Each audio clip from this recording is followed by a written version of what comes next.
This is Katie Molefe, Katiso Molefe, a man who needs no introduction to South Africans after the 6th of July 2025, of course. And unusual activities were observed whilst the team were busy with the operation. These activities included a dispatching of members of the South African Police Service under the command of a senior manager at the head office to go and interrupt the operation that was unfolding. Fortunately, when they arrived there, the members realized that it is indeed a police operation, so they allowed the members to carry out their operation without disturbance. On the 30th December 2024, the ballistic expert issued a ballistic report which linked these firearms not only with the murder of Mr. Swart, but these firearms were linked with a number of high-profile cases. And these cases include very high-profile South African artists that were murdered in Gauteng, which occurred dating back as far as 2021. I'm not going to mention them, but we have them on record. On the 25th of June this year, the project coordinator of the political killings task team is arrested by IDEC. A dramatic arrest. A dramatic arrest. On the 26th of June 2025, the accused, Katiso Katie Molefe, who was arrested by the very same task team, was granted bail. Guess that one went under the radar. The work of the organized crime in Gauteng, supported by the political killings task team, has indeed been compromised. The disbandment of the political killings task team was influenced by the sterling work that they performed in Gauteng to uncover the criminal syndicate, which involved some members of the criminal justice system operating in Gauteng province, and not because of what I presented earlier, which was the work they did in the province of KwaZulu-Natal. Their demise was as a result of them assisting Gauteng to uncover the criminal syndicate. Despite all these challenges, we acknowledge and appreciate the resilience of the members of the political killings task team. The political killings task team remains operational, albeit its attempt to disrupt its work to protect and serve the inhabitants of the Republic, as enshrined in the Constitution under Section 205, subsection 3 of the Constitution of the Republic. The political killings task team remains operational. Therefore, we have embarked on a process of registering a criminal investigation in order to deal with this infiltration and control of the criminal justice system by the organized crime. After Lieutenant General Nhlanhla Mkhwanazi over there in the KZN tiny little corner where he refuses to make peace between a criminal and a police officer, he told us, okay, that Katie Molefe is charged for the unaliving of DJ Somebody, his bodyguards, Aman Swat, Guys Kuningi, and another DJ. Okay, there's about 5 people I've mentioned so far, allegedly, and by being a part, I mean mastermind, I mean call the shots, not the one who pulled the trigger. Okay, now that we're all on the same page, the reason why it's a problem that he has been granted bail, this is not the first time he's been granted bail, ladies and gentlemen, it is the second time. The first time he was granted bail was when the crime intelligence boss, Dumisani Khumalo, was arrested with his crime intelligence team. Conveniently, Katie Molefe was granted bail in the High Court. His bails only come through in the High Court for some strange reason. For some strange reason, it's only over there at the magistrate court. They understand the assignment, okay? They understand the assignment. So the first time he was granted bail, he paid a bail to the state. He surrendered, rather, 100,000 rands to the state, and he was out on bail, but not for too long, because while he was out and about with Kenny Kunene, yes, you heard me, the one and only man who wears 2 watches at the same time, him, the one whose souls over there in Parliament was busting lyrics for Kenny Kunene while questioning the general, the top cop, Masemola, Fanny Masemola, General Masemola, I should say. But yeah, Souls was just going hard. He was going hard at the general until they had to tell him, your time's up.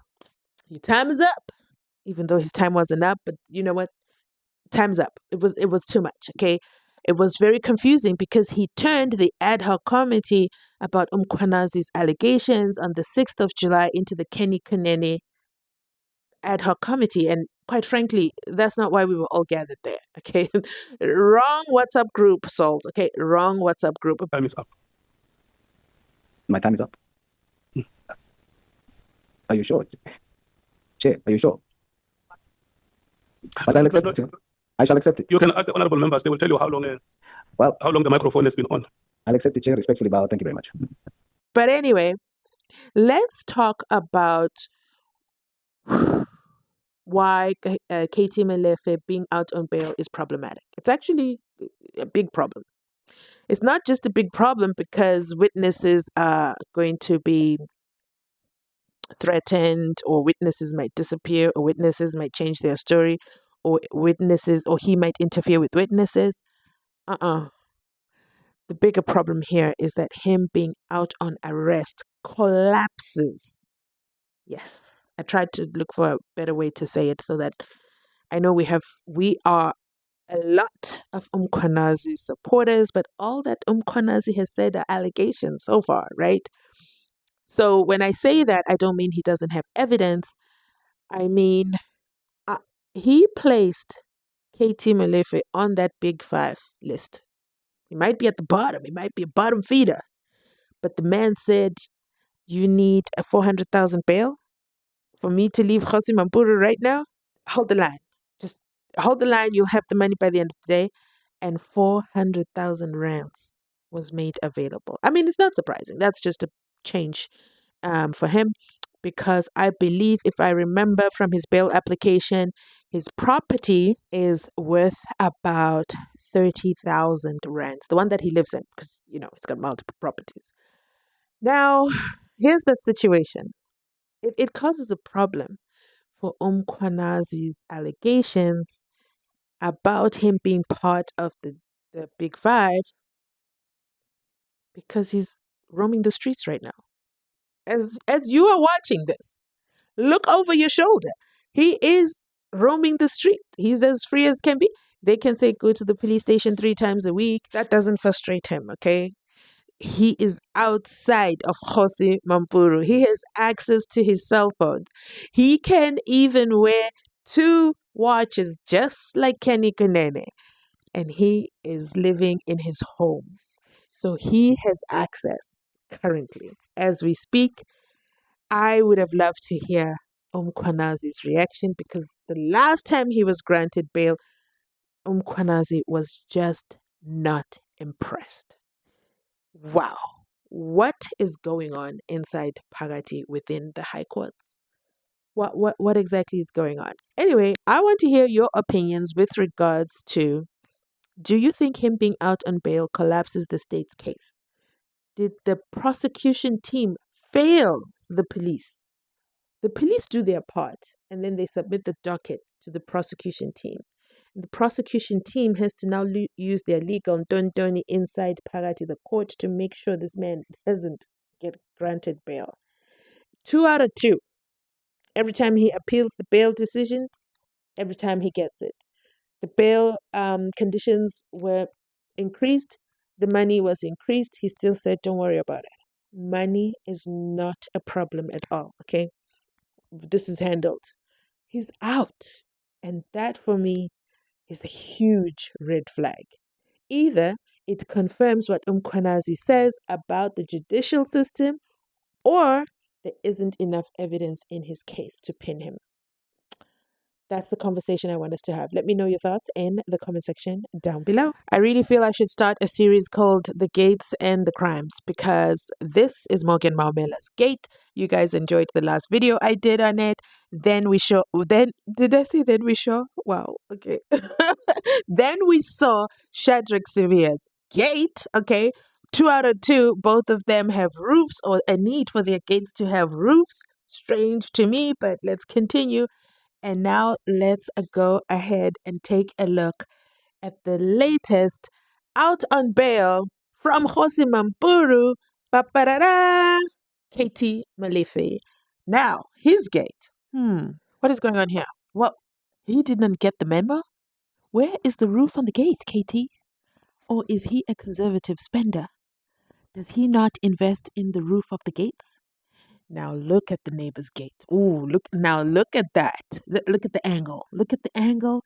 Now, most importantly, look how high that wall is. He's like, I don't want to know you, okay? I don't want to know anyone after I enter my gate. In fact, that wall is so high.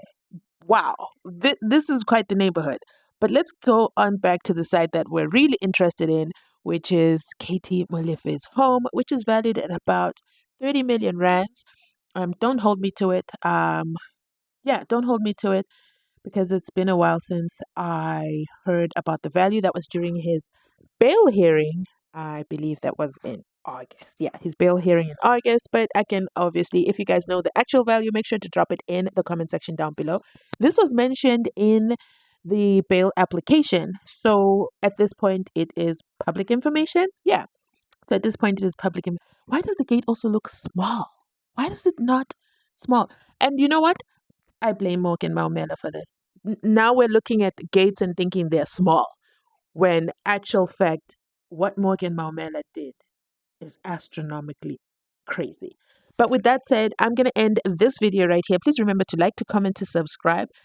By the way, before we leave, okay, do you remember Dr. Nandi Pamakotumana's father saying he absolutely regrets ever having set foot in Sandton? Do you also remember Deboho Tobejani saying she was pew-pewed over there in the Sandton? Now the question becomes, is Sandton the hub of the Gulliguters? Listen, I also have to let you hear what Gayton Mackenzie confirmed. Should I put it over here? What if you didn't get to the end of the video? Then you're going to miss this important announcement from Gayton Mackenzie. I'm going to make it a separate video. Because it's important for you to know this information. With that said, I'm going to end this video right here. Thanks so much for watching. Please remember to like, to comment, to subscribe. When you subscribe, also remember to turn on the notifications so that you receive my next video alert, which is going to be Gayton Mackenzie. He said some stuff. I mean, these are the things I always say. You can never misquote silence, but once you say it, I'll be right over here ready to quote you. But with that said, thanks for watching. I'll catch you on my next upload. Bye, guys.